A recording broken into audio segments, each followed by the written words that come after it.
Of Hormuz గురించి Bible గ్రంథంలో ఉందని చాలామంది బైబిల్ పండితులు, చాలామంది జ్యూయిష్ పండితులు చెబుతున్నారు. దేవుని వాక్యంలో మనం చూస్తే యెషయా గ్రంథం 34వ అధ్యాయం 6వ వచనంలో యెహోవా ఖడ్గము రక్తమయమగును, బోస్రాలో యెహోవా బలి జరిగించెను అనే మాటలు ఉన్నాయి. బోస్రా అనేటువంటి మాటను అక్కడ ఉపయోగించడం జరిగింది. చాలామంది బైబిల్ పండితులు అంటే సుమారుగా 400 సంవత్సరాల క్రితమే దీని గురించి ప్రవచనాలు తెలియజేశారు. ఈ బోస్రా అనేటువంటి ప్రాంతంలో బలి జరుగుతుందట.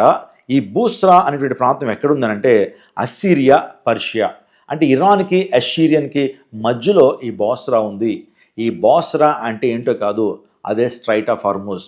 ఈ స్ట్రైట్ ఆఫ్ హర్మూజ్ నుంచే చాలా భయంకరమైన పరిణామాలు ప్రపంచంలో చోటు చేసుకుంటాయని బైబిల్ గ్రంథ లేఖనాల్లో మనము ప్రవచనాలు చూస్తున్నాం. అనేకమంది బైబిల్ పండితులు ఈ యొక్క స్ట్రైట్ ఆఫ్ హర్మూజ్ నుంచే భయంకర యుద్ధం ప్రారంభించబడుతుంది, భయంకర యుద్ధానికి ఇదొక పునాదిగా ఉంటుంది అని వారు చెబుతున్నారు. చూడండి, భయంకరమైన యుద్ధం, మహాయుద్ధం ఏంటంటే అర్మగెద్దోను యుద్ధం అని తెలుసు. గోగు మాగోగు యుద్ధాలకి ఈ యొక్క స్ట్రైట్ ఆఫ్ హర్మూజ్ అనేటువంటిది ఒక పునాదిగా ఉండొచ్చు అని అభిప్రాయపడ్డారు.